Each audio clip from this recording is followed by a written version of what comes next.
The stagecoach rolled into Utica, Montana territory on a blistering June afternoon in 1878, and Amelia Brennan watched through dust-caked windows as her future transformed into a collection of weathered buildings and broken promises. She stepped down onto the dirt street with nothing but a carpetbag, a letter informing her that her intended husband had been killed in a mining accident 3 weeks prior, and the sinking realization that she had nowhere else to go. The sun beat down mercilessly as she stood there, 22 years old and utterly alone, watching the stagecoach pull away in a cloud of dust that seemed to swallow her last connection to everything she had known. The town of Utica was small even by frontier standards, a collection of rough timber buildings clustered along a single main street, with the vast Montana wilderness stretching endlessly in every direction. She could see the general store, a saloon with peeling paint, what appeared to be a boarding house, and beyond that, the mountains rising like silent sentinels against the endless blue sky. Amelia felt the weight of curious stares as townspeople paused in their daily routines to assess the newcomer, and she straightened her spine despite the exhaustion that threatened to buckle her knees. She had sold everything she owned back in Philadelphia to pay for the journey west, answering an advertisement from Thomas Whitley, who needed a wife in the Montana territory. His letters had been earnest and kind, painting pictures of a life that seemed adventurous and full of possibility. Now Thomas was dead, buried in the hard Montana ground, and she had exactly $7 to her name. The boarding house seemed like the logical first step. Amelia crossed the street, her boots sinking slightly into the dust, and pushed open the door to find a sparse but clean interior. A woman with gray hair pulled back in a severe bun looked up from behind a desk, her weathered face revealing nothing. "Help you?" the woman asked, her voice carrying the rough edges of someone who had lived hard years. "I need a room," Amelia said, trying to keep her voice steady. "How much for a week?" $5. Amelia's heart sank. That would leave her with $2, and she had no prospects for earning more. "I will take it," she said anyway, because sleeping on the street was not an option she was willing to consider yet. The woman's eyes narrowed slightly as she accepted the money. "You are the one who was coming to marry Thomas Whitley." It was not a question, but Amelia nodded anyway. I was. Shame about that. Cave in at the mine. Quick, at least." The woman handed her a key. "Room 3, top of the stairs. Meals are extra. 2 bits for breakfast, same for supper." Amelia climbed the narrow stairs and found her room, a small space with a bed, a washstand, and a single window overlooking the street.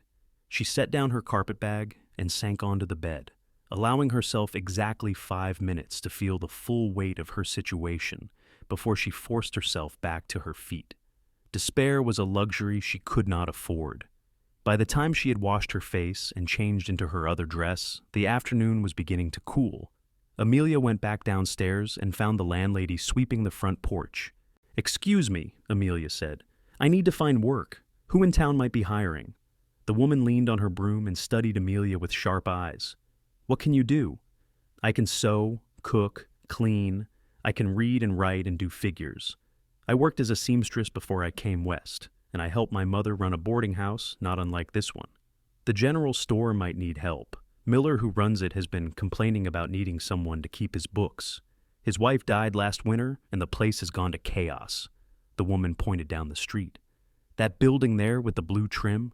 Amelia thanked her and walked to the general store, her heart pounding with nervous hope. The interior was dim after the bright sunlight, and it took her eyes a moment to adjust. Shelves lined the walls, stocked with everything from dry goods to mining equipment, but there was a disorganized quality to it all, as if things had been placed wherever they fit rather than in any logical system. A man in his 50s looked up from behind the counter, his face deeply lined and his eyes tired. "Help you, miss?" "My name is Amelia Brennan. I just arrived in town, and I am looking for work. I was told you might need help with your books." Miller's expression shifted to something between relief and suspicion. "You know how to keep accounts?" "Yes, sir. I kept books for my mother's boarding house for 5 years. I can also help organize your inventory if you need it." He studied her for a long moment, then nodded slowly. "I can pay you $3 a week, 6 days of work. You would start at 7 in the morning, work until 6 in the evening, with an hour for dinner. I need someone who can keep track of what comes in and goes out, who owes what, and help customers when it gets busy." $3 a week was barely enough to survive on, but it was better than nothing. "I accept," Amelia said. "When would you like me to start?" "Tomorrow morning." She left the store feeling a small measure of relief. It was not much, but it was a start. She had a place to sleep for a week and a job that would allow her to pay for another week after that. The future was still uncertain, but it was no longer completely hopeless. That evening, she ate a simple supper of beans and cornbread at the boarding house, sitting alone at a table while a few other boarders ate in silence. The landlady, whose name Amelia learned was Mrs. Harriet Walsh, brought her a cup of coffee without being asked. "You found work already?" Mrs. Walsh asked. "At the general store. I start tomorrow." The older woman nodded with what might have been approval. "You have got spine, I will give you that. Most girls in your situation would be crying into their pillows." "I did my crying on the stage coach," Amelia said quietly. "Now I need to survive." She slept poorly that first night, her body exhausted but her mind racing with worries about money and the future. When dawn broke, she rose and dressed carefully, then walked through the quiet town to the general store. Miller was already there, and he set her to work immediately sorting through a chaotic collection of receipts and bills. The work was tedious but absorbing, and Amelia threw herself into it with determination.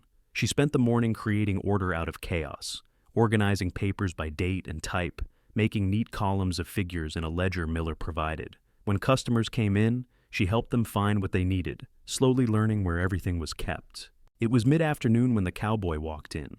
Amelia was standing on a stool, trying to reorganize a high shelf of canned goods, when she heard the door open. She glanced back and saw a tall man in dusty trail clothes, his hat pulled low over his face. He moved with the easy confidence of someone completely comfortable in his own skin, and there was something about the way he carried himself that made her take notice. "Help you find something?" Miller called from behind the counter. "Need ammunition for a Winchester and some tobacco," the cowboy said, his voice a low rumble that seemed to resonate in the quiet store. Amelia turned back to her work, but she found herself aware of his presence in a way that was unusual for her. She heard Miller gathering the items, heard the low murmur of their conversation, and then there was silence. She glanced back again and found the cowboy looking directly at her, his eyes a startling shade of gray beneath the brim of his hat. He touched the brim politely. "Miss?" "Sir," she replied, feeling suddenly flustered in a way that annoyed her. She had not come west to moon over cowboys. He left with his purchases, and Amelia firmly pushed the brief encounter out of her mind. She had work to do and no time for distractions. The days began to settle into a routine. Amelia worked 6 days a week at the general store, slowly bringing order to Miller's chaotic bookkeeping and learning the rhythms of the small town. She discovered that Utica existed primarily to support the nearby silver mine and the ranches that stretched across the surrounding territory. Men came into town for supplies, spent their money at the saloon, and disappeared back into the wilderness. It was a hard life, and it showed in the weathered faces of everyone she met. She saw the gray-eyed cowboy again, a week later. He came in for rope and nails, and this time he introduced himself properly. "Zachary Cole," he said, extending a calloused hand. "I have a ranch about 10 miles north of here." "Amelia Brennan," she replied, shaking his hand briefly. His grip was firm but careful, as if he was aware of his own strength. "You are new in town. I arrived 2 weeks ago. If you do not mind my asking, what brings you to Utica? It is not exactly a destination most people choose." Amelia hesitated, then decided there was no point in hiding the truth. "I came to marry Thomas Whitley. I arrived to discover he had been killed in the mine." Something shifted in Zachary's expression, a softening around his eyes. "I am sorry. That must have been hard." "It was not ideal," she said, keeping her voice level. "But I am managing."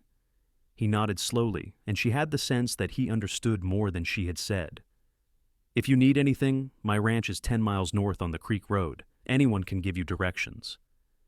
"Thank you, but I am sure that will not be necessary." He touched his hat brim again and left, and Amelia found herself thinking about him at odd moments for the rest of the day. There had been genuine kindness in his offer, and kindness was something she had not experienced much of since arriving in Montana. The weeks passed, and Amelia's life in Utica began to feel less temporary and more like reality. She became a familiar face in the small town, and people nodded to her on the street. Mrs. Walsh reduced her rent slightly in exchange for help with the breakfast preparations, which allowed Amelia to save a small amount of money each week. It was not much, but it felt like progress. Zachary Cole came into the store every week or two, always polite, always respectful. They fell into a pattern of brief conversations, exchanging news about the town and the weather and the small details of daily life. Amelia found herself looking forward to these encounters more than she wanted to admit. There was something solid and reassuring about Zachary, a quiet strength that she found deeply appealing. One afternoon in late July, Amelia was working on the store's accounts when she heard raised voices outside. She looked up to see a commotion in the street. Several men were gathered around something, and there was an urgency to their movements that made her set down her pen and step outside. A horse had collapsed in the street, a magnificent buckskin that was clearly in distress. A young cowhand stood nearby, looking panicked, while other men debated what to do. "Horse is done for," one man said flatly. "Best to put it down." "He just needs water and rest," the cowhand protested. "He has been a good horse." Amelia found herself pushing through the small crowd. She had grown up around horses in Philadelphia, where her uncle had run a stable. She knelt beside the buckskin and ran her hands over its coat, feeling the rapid heartbeat and the heat radiating from its body. "Heat exhaustion," she said firmly. "He needs water and shade immediately. If we can cool him down, he has a chance." The men stared at her in surprise, unused to being told what to do by a woman. The cowhand looked hopeful, but uncertain. "I will help," Amelia said. "We need to get him out of the sun right now." Several men helped drag the horse into the shade of a nearby building, while Amelia sent the cowhand running for buckets of cool water. She began sponging down the horse's legs and neck, focusing on the areas where the major blood vessels ran close to the surface. The buckskin's breathing was labored, but he was fighting to stay alive. She worked steadily for the next hour, changing the water frequently, speaking softly to the horse. A small crowd gathered to watch, and she heard whispered conversations behind her, but ignored them. All that mattered was the horse. Finally, the buckskin's breathing began to slow and steady. His eyes, which had been rolling with panic, started to focus. Amelia sat back on her heels, her dress soaked with water and sweat, and allowed herself a small smile of satisfaction. "He is going to make it," she said to the cowhand, who looked at her with open admiration. "Thank you, miss. Thank you so much. Duke here, he's been with me since I was 15. I could not bear to lose him." "Keep him in the shade for the rest of the day," Amelia instructed. "Give him small amounts of water frequently, not too much at once, and do not ride him for at least 2 days." "Yes, miss, I will do exactly as you say." Amelia stood and found herself face to face with Zachary Cole. She had not realized he was in the crowd. He was looking at her with an expression she could not quite read, something between surprise and respect. "That was well done," he said quietly. "I could not stand by and let them shoot a horse that could be saved," she replied, suddenly aware of her bedraggled appearance. Her hair had come loose from its pins, and her dress was a mess. "You know horses?" "My uncle ran a stable. I spent a lot of time there as a girl." Zachary nodded slowly, and something passed between them in that moment, a connection that felt deeper than their brief acquaintance warranted. "Miss Brennan, would you allow me to buy you supper this evening, as thanks for saving that young man's horse?" Amelia opened her mouth to refuse automatically, then stopped. She realized that she wanted to have supper with Zachary Cole, wanted to know more about the quiet cowboy who always treated her with such respect. "I would like that," she said. They met at the small restaurant attached to the hotel, the only establishment in Utica that could claim to serve actual meals rather than just beans and biscuits. Zachary had cleaned up, his hair still damp from washing, and he stood when she entered, pulling out her chair with old-fashioned courtesy. "I have to admit, I was surprised when you said yes," he said once they had ordered. "You have turned down every invitation you have received since arriving in town. You have been keeping track. Utica is a small town. People notice things." Amelia smiled despite herself. "I suppose they do. And you are right. I have been turning down invitations. I came here expecting to start a new life, and instead I found myself completely adrift. I have been focused on survival, not socializing." "That makes sense." Zachary leaned back in his chair, studying her with those gray eyes that seemed to see more than most people. "But you cannot just survive. You have to live too. Is that what you do on your ranch? Live?" "I try to. I have been working that land for 5 years now, building something that will last. It is hard work, and there are days when I wonder if I am crazy for trying, but it is mine, and that matters. Their food arrived, simple but well prepared, and they ate while Zachary told her about his ranch. He ran cattle primarily, with a small herd that he was slowly building up. He had 2 men who worked for him, brothers named Jack and Tom, who had come west from Missouri. The ranch was still rough, more of a working camp than a proper homestead, but he had plans to build it into something substantial. Amelia found herself telling him about Philadelphia, about her life before coming west. She told him about the boarding house, about her mother who had died 2 years earlier, about the loneliness that had driven her to answer Thomas Whitley's advertisement. I wanted something different, she admitted. I wanted to be somewhere where I could build a life that was truly mine, not just the continuation of someone else's expectations. And now you are here, working in a general store. It is a start. I have a job, a place to sleep, and no one telling me what I should or should not do. That is more freedom than I have ever had before. Zachary smiled, and it transformed his face, making him look younger and more carefree. I understand that. The freedom out here, it is different from anything back east, harder, but cleaner somehow.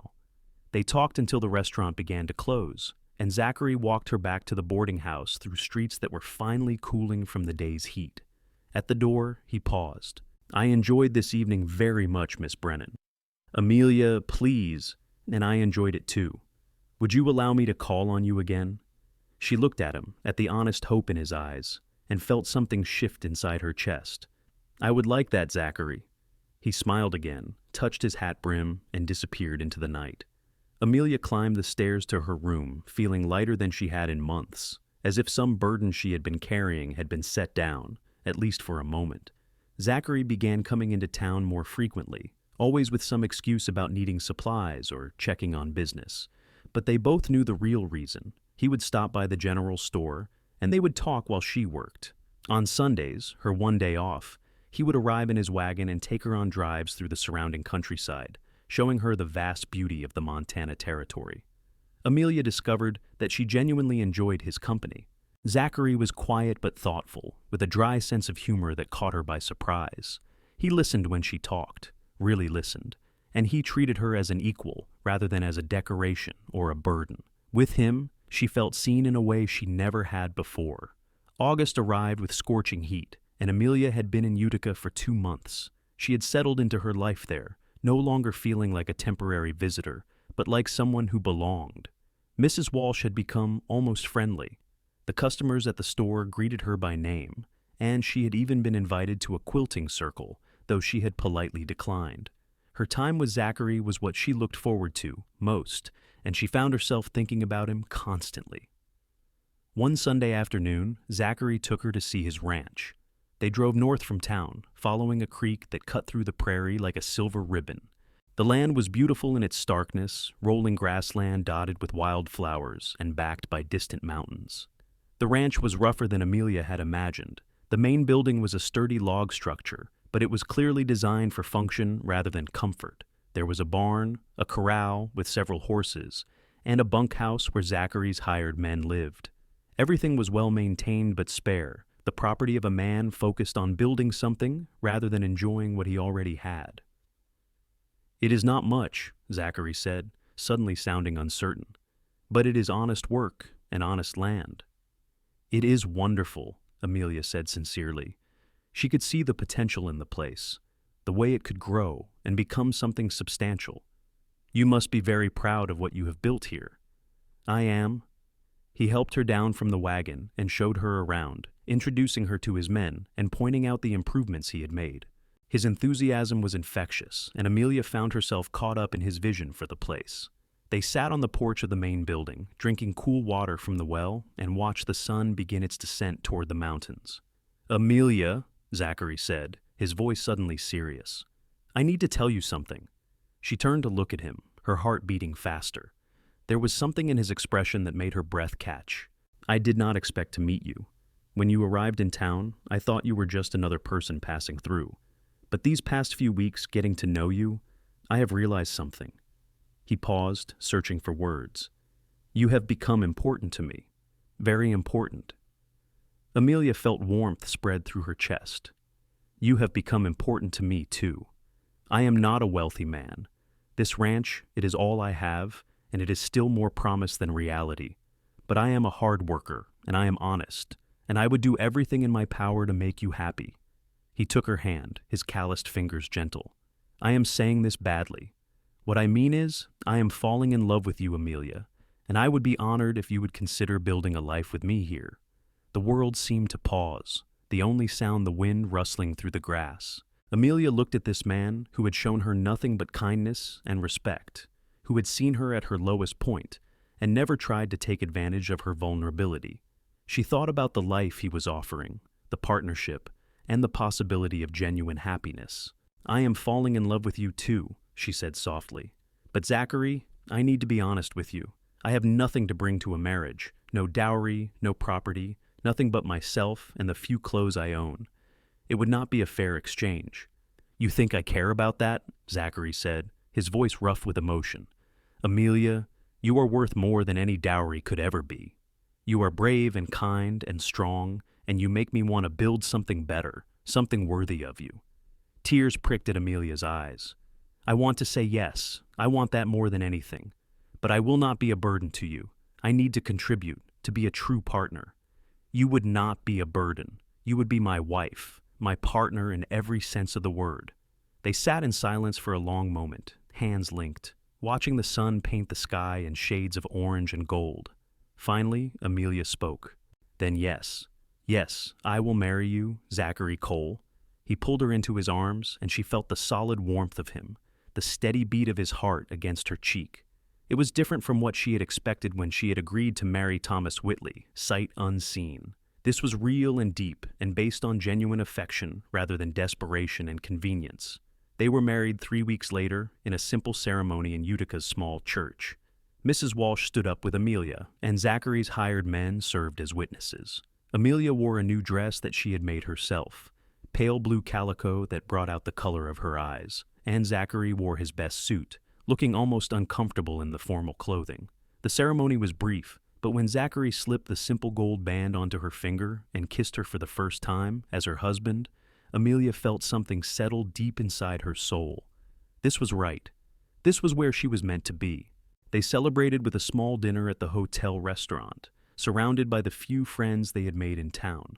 Miller gave them a set of new blankets as a wedding gift, and Mrs. Walsh surprised Amelia with a beautiful quilt she had made. Even the young cowhand whose horse Amelia had saved showed up with a basket of eggs from his chickens. As the sun set, Zachary drove them back to the ranch in his wagon, now carrying Amelia's few belongings. The night was clear and cool, stars scattered across the sky like diamonds on black velvet. Are you nervous? Zachary asked as they approached the ranch. A little, Amelia admitted, but more excited than nervous. This feels like the beginning of something real, Zachary. Like everything before was just preparation for this moment. He reached over and took her hand. I will do everything I can to make you happy, Amelia. I promise you that. The ranch looked different in the moonlight, softer somehow, and Amelia felt a surge of affection for the rough log building that was now her home. Zachary had spent the past week making improvements to the interior, building proper furniture, and installing curtains on the windows. It was still spare, but it was clean and solid and theirs. That first night as husband and wife was tender and sweet, full of whispered words and gentle discoveries. Amelia had been nervous about this part of marriage, but Zachary was patient and careful, and when she fell asleep in his arms hours later, she felt cherished in a way she had never experienced before. Life on the ranch was hard work, but Amelia threw herself into it with determination. She had been honest when she said she wanted to be a true partner, and she meant to prove it. She took over the domestic tasks, cooking and cleaning, and managing the small vegetable garden she planted behind the house. But she also learned to work with the cattle, riding out with Zachary and his men to check the fences and move the herd to fresh grazing land. Zachary taught her to shoot, patient while she learned to handle the rifle. Out here, you need to be able to defend yourself, he explained. I am gone sometimes for hours, and I need to know you can take care of yourself. Amelia became proficient with both the rifle and the pistol, and there was something deeply satisfying about developing that skill. It was another piece of her new life, another way she was becoming someone different from the girl who had arrived in Utica just a few months earlier. The work was exhausting, but it was also fulfilling. She and Zachary fell into a rhythm, working side by side during the day and falling into each other's arms at night.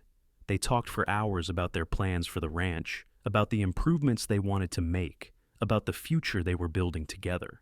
In September, they made the long trip into the larger town of Helena to buy supplies they could not get in Utica.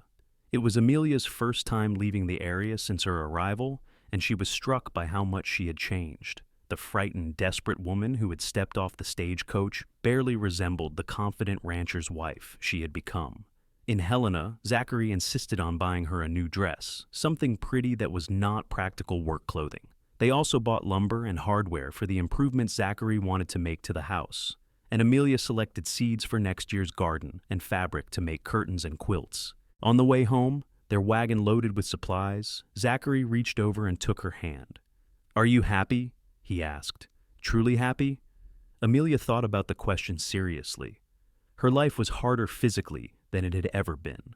She worked from dawn until well after dark most days. Her hands were rough with calluses, and she was often exhausted, but she was also happier than she had ever been. "Yes," she said, "I am truly happy, more than I ever imagined I could be." "Good, because I need to tell you something." Zachary's voice was serious, and Amelia felt a flutter of concern. "The ranch is doing better than I expected. We have got enough cattle now that I think we can make it through the winter with some profit left over. I have been thinking about building a proper house next year, something bigger with real rooms and a good kitchen for you." "Zachary, the house we have is fine. No, listen. I want to build something permanent, something we can fill with children someday. I want to give you the life you deserve." Amelia felt tears prick her eyes. "I already have the life I deserve. I have you, and this land, and the chance to build something real. That is more than I ever hoped for." "You deserve everything," Zachary said firmly, "and I am going to spend the rest of my life making sure you have it." Winter arrived early that year, with the first snow falling in late October. Amelia had spent weeks preparing, preserving vegetables from the garden, laying in supplies of flour and sugar and coffee. The cattle were moved to the winter pasture, closer to the ranch, where they could be more easily tended during storms. The first real blizzard hit in November, a howling fury of snow and wind that lasted for 3 days. Amelia and Zachary stayed inside, keeping the fire burning and waiting for the storm to pass. There was something intimate about those days trapped inside together, just the two of them in their small world while nature raged outside. On the third morning, they woke to silence.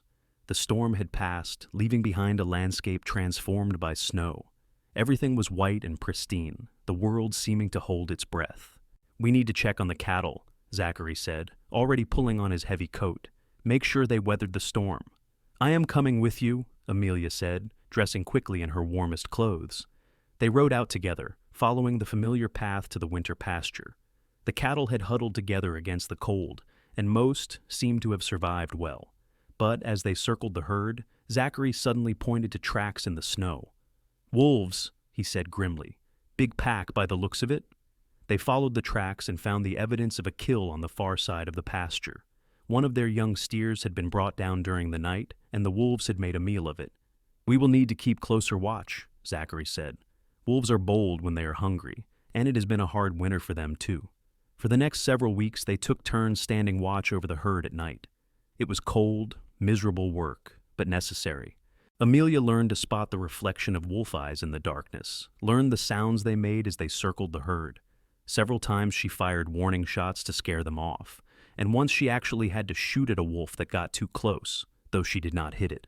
Through all of it, she and Zachary worked as a team, supporting each other through the hard times.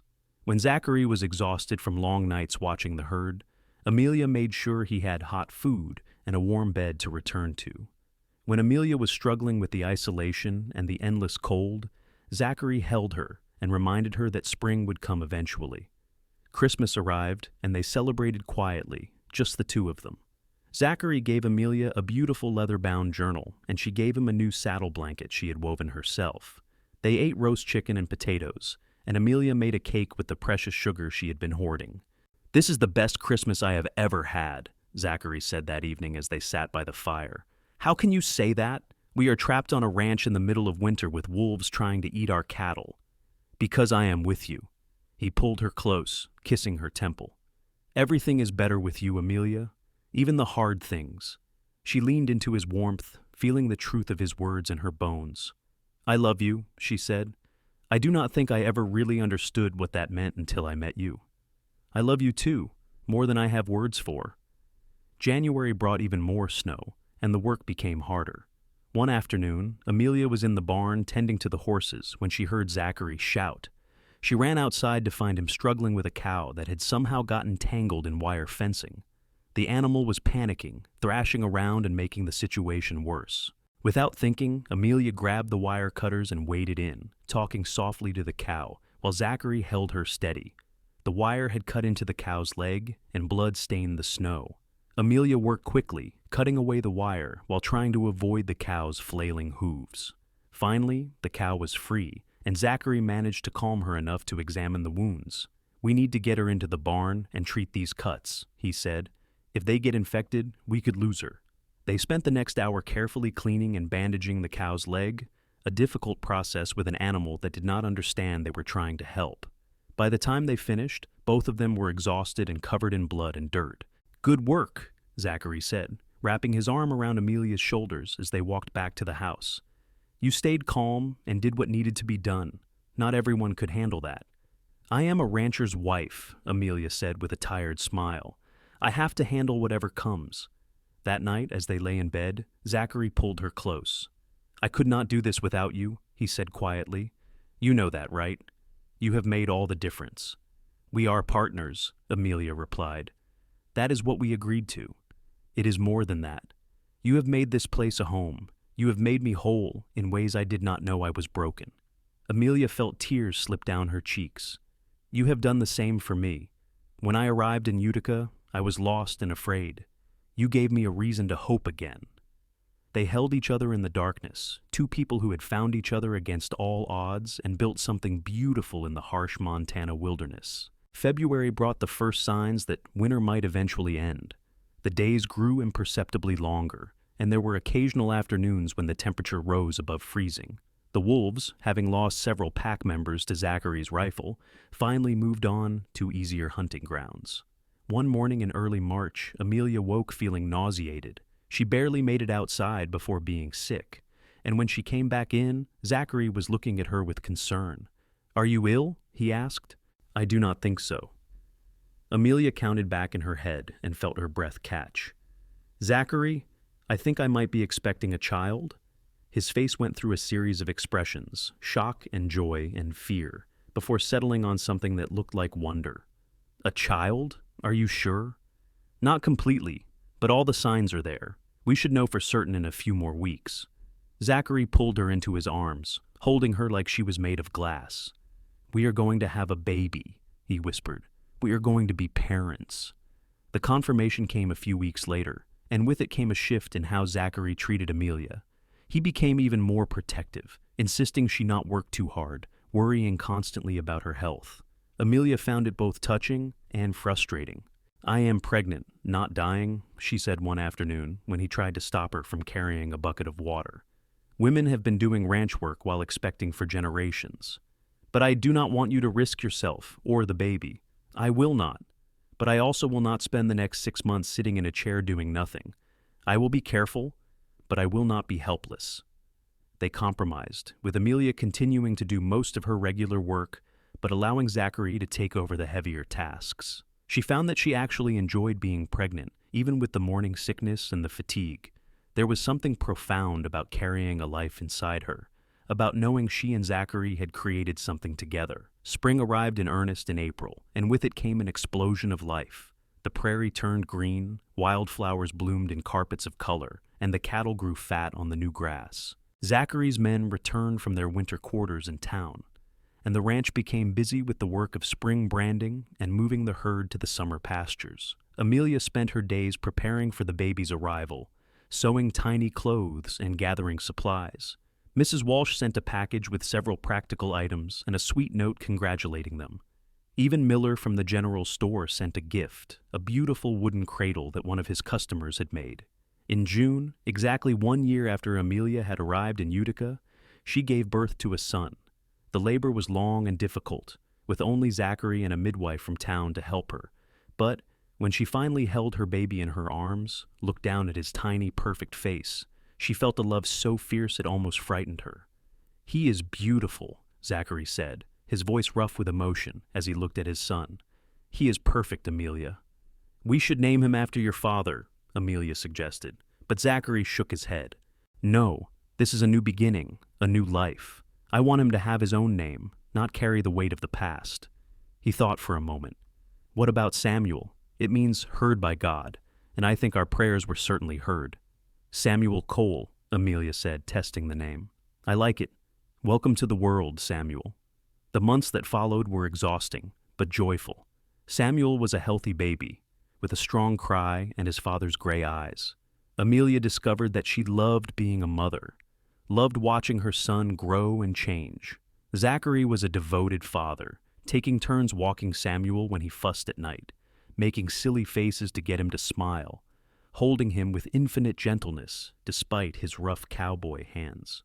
The ranch continued to prosper. By the end of the year, they had enough money saved to begin building the new house Zachary had dreamed of. It would be a proper 2-story home with multiple bedrooms, a large kitchen, and even a parlor for entertaining. "Are you sure we can afford this?" Amelia asked, looking at the plan Zachary had drawn up. "We can, and even if it stretches us thin for a while, it is worth it. I want you to have a real home, Amelia, something beautiful that you can be proud of." Construction began in the spring of 1880, with Zachary and his men doing most of the work themselves. Amelia helped when she could, though caring for Samuel took much of her time. She loved watching the house take shape, loved imagining the life they would build inside its walls. One afternoon in June, she was sitting on the porch of the old cabin, nursing Samuel and watching the men work on the new house's frame. Zachary came over and sat beside her, his face dusty and sweating from his labor. "Do you ever regret it?" he asked suddenly. "Staying here, marrying me? You could have gone back east, found an easier life." Amelia looked at him in surprise. "Regret it? Zachary, this is the best thing that ever happened to me. Why would you think I regret it?" "Because it has been hard, harder than you probably expected, and you gave up everything to be here." "I gave up nothing that mattered," Amelia said firmly, "and I gained everything. I gained you and Samuel and this life we are building. Do you regret it?" "Not for a single moment. You are the best thing that ever happened to me, Amelia Cole. You and our son." She leaned over and kissed him, tasting dust and sweat and love. "Then we are both exactly where we are meant to be." The new house was finished by September, and moving day was an event that involved not just Zachary's hired men, but several neighbors who came to help. The finished building was beautiful, far nicer than anything Amelia had dared hope for. The kitchen was spacious with a proper stove and a large work table. The parlor had windows that let in floods of light. And upstairs, there were 4 bedrooms, one for her and Zachary, one for Samuel, and 2 more for the children they hoped to have. That first night in the new house, after Samuel was asleep in his room and all the boxes were unpacked, Amelia and Zachary stood in their bedroom and looked out the window at the ranch spread out below them. "We did it," Zachary said. "We built something real." "We did," Amelia agreed. "And we are not done yet. This is just the beginning." He turned her to face him, his hands gentle on her shoulders. "I need to tell you something. When you saved that horse in town, back when you had just arrived, I saw something in you that day. Strength and kindness and courage. I think I started falling in love with you right then, though I did not recognize it at the time." "I thought you were being kind when you offered to buy me supper," Amelia said. "I did not realize you had feelings for me." "I was being kind, but I also wanted to know you better. And the more I learned, the more I loved you." He paused, seeming to struggle with something. "That night after our dinner, I went home and wrote you a letter. I poured everything I was feeling into it, every hope and dream I had. But I never gave it to you because I was afraid it was too soon, that I would scare you away." "Do you still have it?" "I do. I have been carrying it in my coat pocket ever since, like a talisman. Do you want to read it?" Amelia nodded, curious and touched. Zachary went to his coat and pulled out a worn envelope. Inside was a letter written in his careful hand. She read it slowly, her eyes filling with tears. The letter was everything he said, a pouring out of emotion and hope. He wrote about how he admired her courage, how her smile made him want to build a better world, how he imagined growing old with her on the ranch they would build together. It was raw and honest and beautiful. "Zachary," she whispered when she finished, "this is the most beautiful thing anyone has ever said to me." I meant every word, and I still do, even more now than I did then. Amelia thought about the journey that had brought her here, about the frightened woman who had stepped off the stagecoach in Utica with nothing but $7 and broken dreams. She thought about all the ways her life had transformed, all the ways she had become someone she never imagined she could be. "I should tell you something too," she said. "When I agreed to have supper with you that night, it was the first time since arriving in Montana that I felt hope, real hope, not just determination to survive. You gave me that. You showed me what it meant to be truly cared for." "You saved me too," Zachary said. "I was just existing before you came, working and planning, but never really living. You taught me what it means to have a partner, someone to share everything with. You taught me what love really means." They held each other in the darkness of their new home, two people who had found each other when they both needed it most, and built something beautiful together. The years that followed brought both challenges and joys. In 1881, Amelia gave birth to a daughter they named Sarah, a tiny girl with blonde curls and her mother's blue eyes. In 1883, another son arrived, Robert, who had his father's quiet disposition. The ranch continued to grow, and Zachary's reputation as an honest rancher spread. They took on more hands, expanded their grazing land, and built a second barn.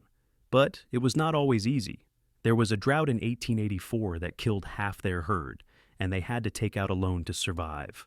Amelia returned to sewing and taking in laundry to help make ends meet, her hands working late into the night, while Zachary rode the range looking for any remaining water sources.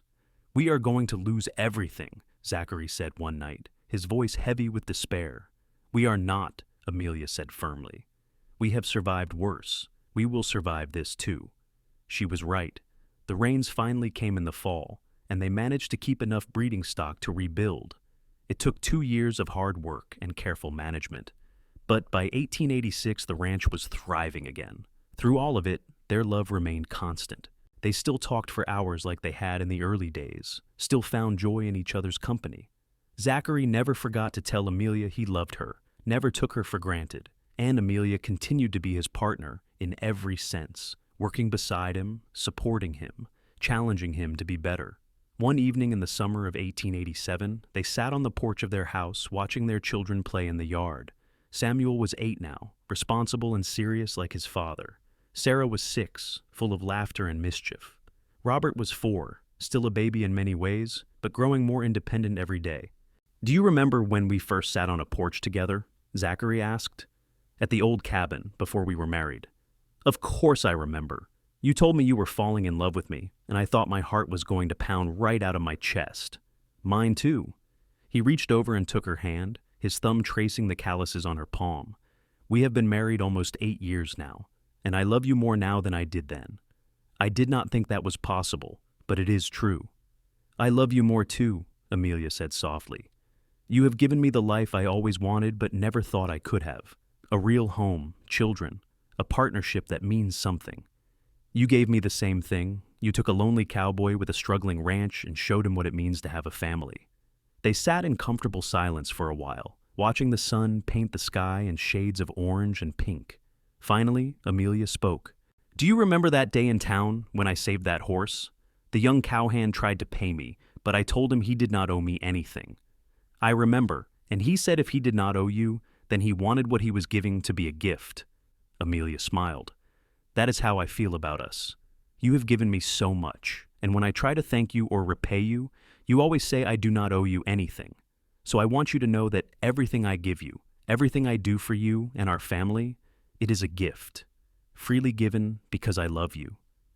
Zachary's eyes were suspiciously bright. "And everything I give you is a gift too.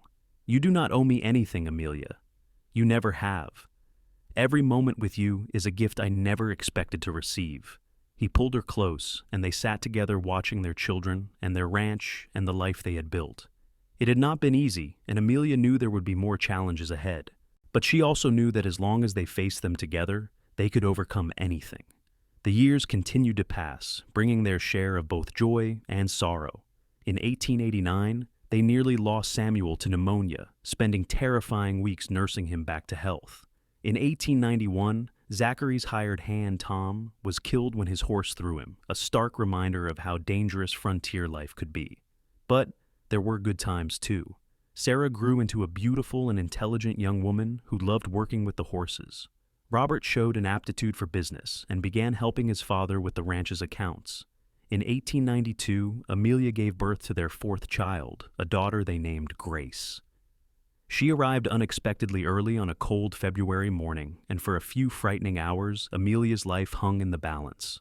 But both mother and daughter survived, and Zachary held his wife afterward, with tears streaming down his face. "I thought I was going to lose you," he whispered.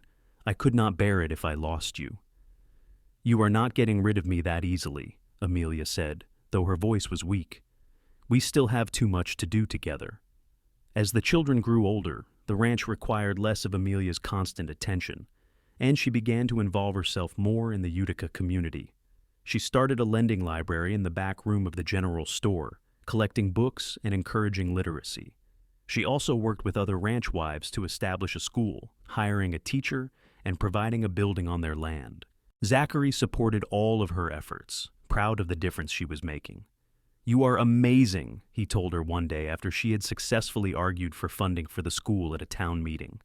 "You came here with nothing, and now you are changing this whole community." "We are changing it," Amelia corrected. "You and me together. Everything we do as partners."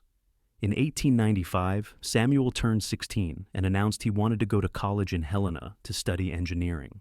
Amelia's heart broke a little at the thought of her oldest child leaving, but she was also proud of his ambition. "Let him go," Zachary said when she expressed her concerns. "We raised him to be independent and to follow his dreams. We cannot hold him back now." They saw Samuel off on the stagecoach that fall, both parents trying not to cry. After he left, Zachary held Amelia while she wept. "He will come back," Zachary promised. "This is his home, and we are his family. He is just going out into the world for a while." And he was right. Samuel returned every summer, full of stories about his studies and life in the city. But he always seemed happy to be home, riding the range with his father and playing with his younger siblings. The new century arrived, bringing changes to Montana and to their lives. The open range was slowly being fenced, and the wildness of the frontier was gradually taming. But the Cole Ranch remained strong, a testament to the hard work and dedication of everyone who lived there. On a warm June day in 1900, Amelia stood in her kitchen preparing dinner and marveled at how far she had come. It had been 22 years since she arrived in Utica, frightened and alone. Now she was the matriarch of a thriving ranch, the mother of 4 remarkable children, and the wife of a man she loved more with each passing year. "Mama, when will dinner be ready?" Grace asked, running into the kitchen with her hair wild from playing outside. "Soon, sweetheart. Go wash your hands." As Grace ran off, Zachary came in from the barn. He was 53 now, his hair graying at the temples and lines etched deep around his eyes. But to Amelia, he was as handsome as the day she met him. "Something smells good," he said, coming up behind her and wrapping his arms around her waist. "Roast chicken and potatoes, your favorite." "Everything you make is my favorite." He kissed her neck, making her shiver. "Have I told you today that I love you?" "Only 3 times. You are falling behind." "Then I love you, Amelia Cole. I love you more than life itself." She turned in his arms and kissed him properly. "I love you too, always and forever." That evening, the whole family gathered around the dinner table. Samuel was home from college for the summer, and he entertained them with stories about his final exams. Sarah, now 19, talked about the new foal that had been born that morning. Robert, 17, discussed the cattle prices he had been tracking, and Grace, 8 years old and full of life, chattered about everything and nothing. Amelia looked around the table at her family, at the life she and Zachary had built together, and felt profound gratitude. She thought about that terrified young woman who had arrived in Montana with nothing, about how close she had come to giving up. But she had not given up. She had survived and fought and built something beautiful. And she had done it with Zachary by her side, her partner in every way that mattered. After dinner, when the dishes were cleared and the children had scattered to their various activities, Zachary took Amelia's hand and led her outside. The sun was setting, painting the sky in glorious colors, and the ranch stretched out before them in peaceful contentment. "Do you ever think about that first day?" Zachary asked. "When you arrived in town?" "Sometimes. I was so lost, so afraid. I had no idea what I was going to do or how I was going to survive. And now look at you. Look at what you have accomplished. You are the strongest person I know, Amelia. I am strong because you made me strong, because you believed in me when I did not believe in myself. We made each other strong," Zachary said. "That is what real partnership means." They stood together in the gathering darkness, two people who had found each other against all odds and built a love that had weathered every storm. Amelia thought about all the years ahead of them, about growing old together, about watching their children build their own lives. "Thank you," she said softly, "for everything, for loving me, for building this life with me, for being the man I needed when I needed him most." "You do not owe me anything," Zachary said, echoing words from long ago. Amelia smiled. "Then let it be a gift. Everything I am, everything I have given you, all of it is a gift freely offered because I love you." "And everything I am is yours," Zachary replied. "Always has been. From the moment I saw you standing on the street in Utica looking lost and brave and beautiful." They kissed as the stars began to emerge overhead, and Amelia felt the same flutter in her chest that she had felt all those years ago. Some things never changed. Some love never faded. The months rolled into years, and life on the Cole Ranch continued in its steady rhythm. In 1902, Sarah married a neighboring rancher's son, a good man named David Carpenter, who loved her fiercely.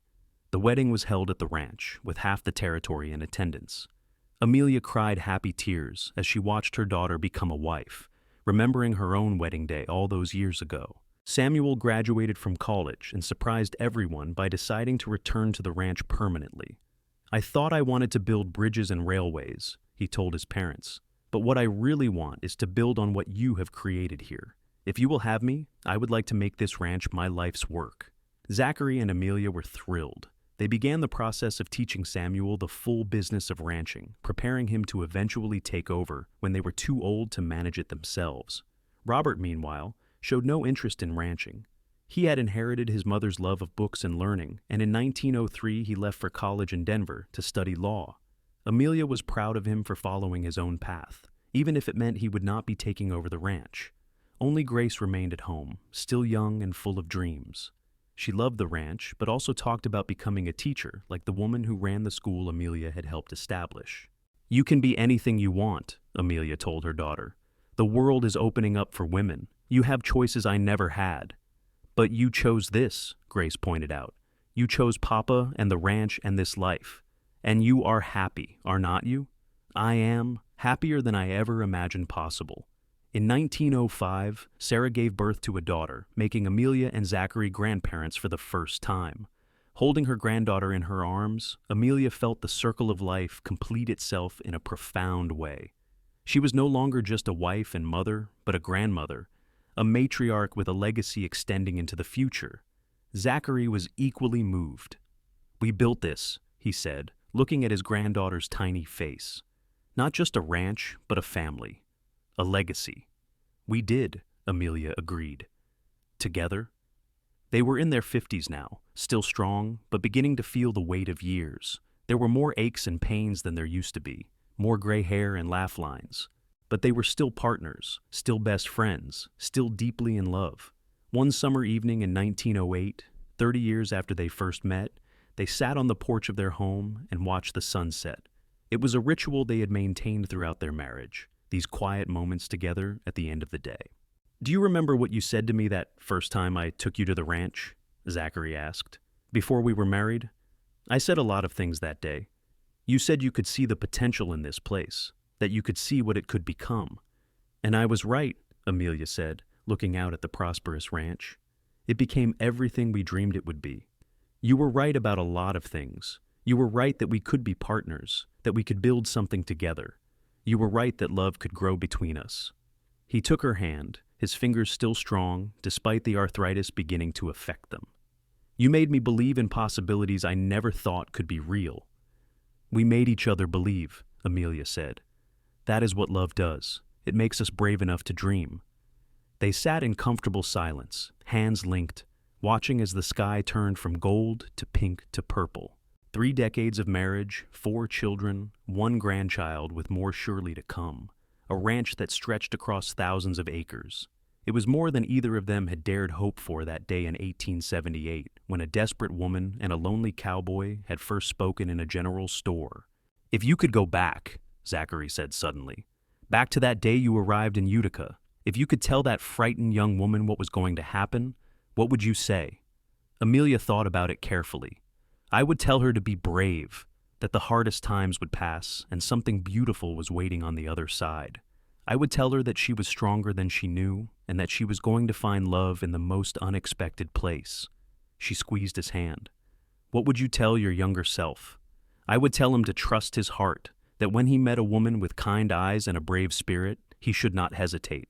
I would tell him that love is worth any risk, any challenge. They smiled at each other, these 2 people who had grown old together, who had built a life and a family and a future. I would not change anything, Amelia said softly. Not one single moment, even the hard ones, because all of it led to this. Neither would I, Zachary agreed. Every moment with you has been a gift. As the stars began to appear overhead, they rose and went inside, still holding hands. Tomorrow would bring more work, more challenges, more of the ordinary routines that made up a life. But tonight, they would fall asleep in each other's arms, grateful for every day they had been given together. The years continued to pass, bringing their share of changes. Grace went to college and became a teacher, though she returned every summer to help on the ranch. Robert passed the bar and opened a law practice in Helena, married a woman named Catherine, and started his own family. Sarah had 3 more children, giving Amelia and Zachary 4 grandchildren to dote on. And Samuel married a woman from town named Margaret and took over the day-to-day running of the ranch, allowing Zachary to finally slow down. By 1915, Amelia and Zachary were in their 60s, officially retired, though they still helped with ranch work when they could. They spent their days tending Amelia's garden, riding out to check on the cattle more for pleasure than necessity, and entertaining their growing collection of grandchildren. One afternoon, Amelia was in the garden, pulling weeds when she heard a horse approaching. She looked up to see a young woman riding in, dust-covered and clearly exhausted. Something about the scene struck Amelia as familiar, and her heart clenched. The young woman dismounted awkwardly and approached the house. "Excuse me," she called. "I am looking for work. Any kind of work. I can cook, clean, help with animals, anything you need." Amelia saw herself in this young woman, saw the same desperation and determination she had felt 37 years earlier. She stood and brushed the dirt from her hands. "What is your name?" Amelia asked gently. Emma Richardson. I came west to marry a man I met through correspondence, but when I arrived in Helena, he had changed his mind.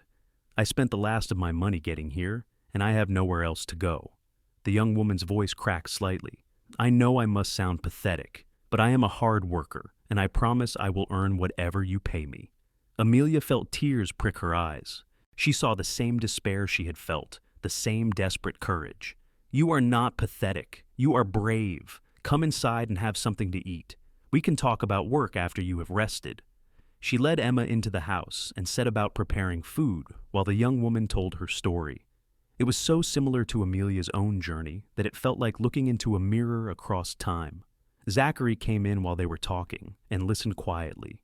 When Emma had finished, he looked at Amelia and she saw understanding in his eyes. "We can use help here," Zachary said.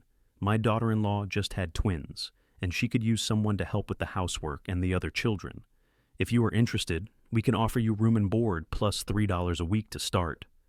Emma's face lit up with hope and relief. Yes, I would be so grateful." After Emma had been shown to a room and left to rest, Zachary found Amelia in the kitchen. "You saw yourself in her," he said quietly. "I did. She is where I was, Zachary, alone and frightened and trying to be brave. And you want to help her the way someone helped you." "Yes." Amelia looked at her husband, at the man who had been her salvation and her partner for nearly 4 decades. "We were given a gift when we found each other. Maybe we can help her find her own gift." "We can," Zachary agreed. "We will." Over the following weeks, Emma became part of the household. She worked hard and was genuinely grateful for the opportunity. Amelia watched as the young woman slowly began to relax, to smile more, to look less hunted and afraid. And she watched as Samuel, widowed now for 2 years after Margaret died in childbirth with their third child, began to notice Emma. She saw the way his eyes followed her, the way he found excuses to talk to her.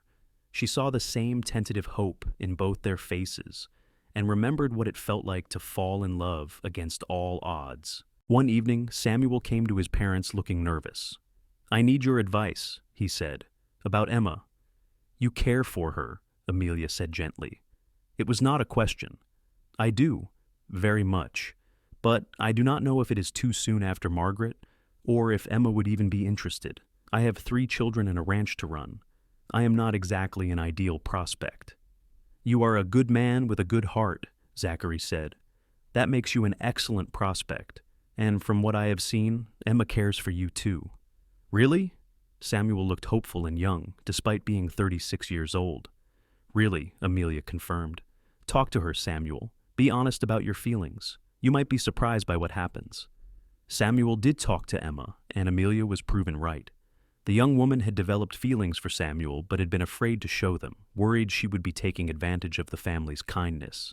When Samuel proposed a few months later, Emma said yes, with tears streaming down her face. They were married in the spring of 1916, and Amelia stood up with Emma the way Mrs. Walsh had stood up with her so many years ago. The circle continued, love finding a way, even in difficult circumstances.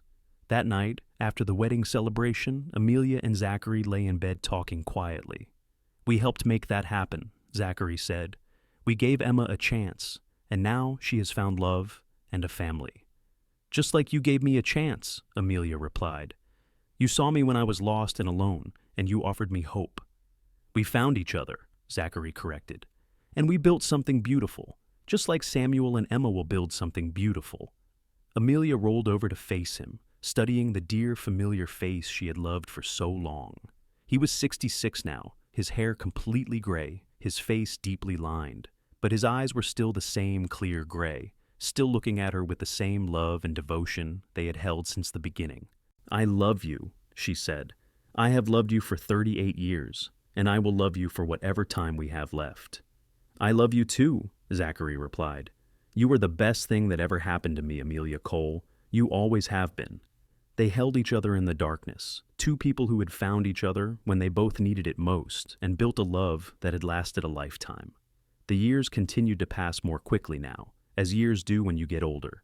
By 1920, Amelia and Zachary were in their 70s, officially old, though neither felt it most of the time. The ranch was firmly in Samuel and Emma's capable hands, and Amelia and Zachary spent their days enjoying their grandchildren and great-grandchildren, of which there were now many.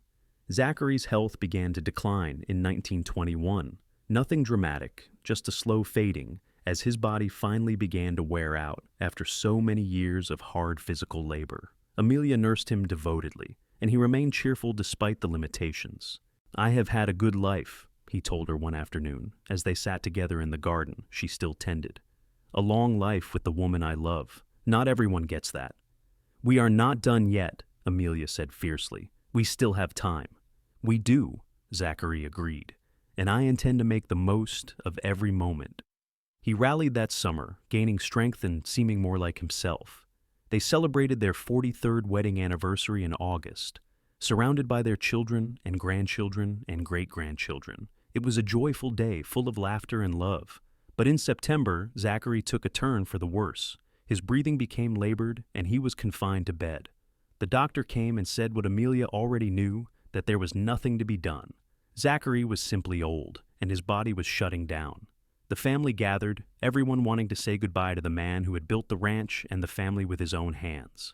Zachary spoke to each of them, offering words of love and wisdom, making sure they knew how proud he was of them all. Finally, late one night, only Amelia remained in the room. She sat beside the bed, holding his hand, both of them knowing the end was near. "I do not want to leave you," Zachary whispered, his voice weak. "I hate the thought of you being alone." "I will not be alone," Amelia said, tears streaming down her face. "I have our children, our grandchildren, our whole family. You made sure of that. Promise me you will be happy, that you will not spend whatever time you have left mourning me. I promise I will try, but Zachary, you have been my whole life. You gave me everything that matters. How am I supposed to go on without you? The same way you went on when you first arrived in Montana, with courage and strength and that stubborn refusal to give up. He squeezed her hand weakly. You are the strongest person I have ever known, Amelia. You will survive this too. I do not want to survive. I want us to grow old together. We did grow old together. We had 43 years. That is more than most people ever get. His breathing was becoming more labored. I love you. I have loved you from the moment I saw you, and I will love you beyond death. You are my heart, Amelia Cole. And you are mine, Amelia sobbed. You always have been. Zachary smiled, that same gentle smile that had made her fall in love with him so many years ago. Thank you, he whispered. Thank you for saying yes, for taking a chance on a lonely cowboy with nothing but a dream. You gave me everything, Amelia said, everything that matters. His eyes began to close, and she felt his hand relax in hers. You gave me everything too, he breathed. It was all a gift, every moment with you. Those were his last words. He slipped away peacefully, his hand in hers, surrounded by love. Amelia sat with him for a long time after he was gone, holding his hand and crying, feeling as if a piece of her own soul had been torn away. They buried Zachary on a hill overlooking the ranch, with a simple stone marker and a view of everything he had built. The funeral was large, with people coming from all over Montana to pay their respects to a man who had been respected and loved by everyone who knew him. In the weeks and months that followed, Amelia struggled. She had lost her husband, her partner, her best friend. The world seemed dimmer without him in it, but she remembered her promise to try to be happy, and she forced herself to go on. She found comfort in her family, in watching her grandchildren grow and her great-grandchildren toddle around. She found comfort in the ranch Zachary had built, which continued to thrive under Samuel's management. She found comfort in her garden and in the memories of 43 years of love. One day, about a year after Zachary's death, Emma found Amelia sitting on the porch staring at the sunset. Are you all right? Emma asked gently. I am remembering, Amelia said. Zachary and I used to sit here every evening and watch the sunset. It was our tradition. He loved you very much, and I loved him, still love him, even though he is gone. Amelia looked at Emma. Do you know what he said to me once? He said I did not owe him anything, and I told him that made everything I gave him a gift. That is how love works, I think. Not about owing or obligation, but about choosing to give freely because you want to. Emma nodded slowly. Samuel says the same thing. I try to thank him for taking a chance on me, and he always says I do not owe him anything, that loving him is gift enough. Then you understand, Amelia said. That is the secret to a happy marriage. Two people choosing each other, every day, giving freely from the heart. She lived for 3 more years, long enough to see Samuel and Emma's youngest child born, long enough to hold another great-great-grandchild. She lived to be 76 years old, which was a good long life by any standard. On a warm June morning in 1924, exactly 46 years after she had first arrived in Utica, Amelia died peacefully in her sleep. Her family buried her next to Zachary on the hill, reuniting them in death as they had been united in life. On her headstone, beneath her name and dates, they carved a simple inscription chosen from her own words. Everything was a gift freely given. The ranch continued to prosper for generations after, home to the descendants of Zachary and Amelia Cole, and while the details of their story eventually faded into family legend, the essence remained. 2 people who had found each other when they both needed it most, who had built a life and a family and a legacy that endured long after they were gone. Years later, Samuel would tell his grandchildren about his parents, about the woman who arrived in Montana with nothing, and the cowboy who gave her a chance. He would tell them about love that lasted through hardship and joy, through decades of partnership and devotion. They showed us what real love looks like, he would say. Not perfect, but honest and strong and enduring. They built everything we have through hard work and dedication. But most of all, they loved each other. And that love created all of this. And the children would listen, learning about the legacy they inherited, the foundation of love and partnership that had created everything they knew. The Cole Ranch stood as testament to what two people could build when they chose to love freely, giving without expectation and receiving with gratitude. The sun would set over the Montana hills, painting the sky in gold and pink and purple, and somewhere the spirits of Amelia and Zachary would watch together over the family they created, the love they built, the gift they gave to the future. It was a legacy worth having, a story worth telling, a love worth remembering. And it all began with a frightened woman stepping off a stagecoach and a kind cowboy who saw her and chose to offer hope instead of pity, partnership instead of charity, love instead of obligation. Everything that came after was a gift, freely given and freely received, just as love should be.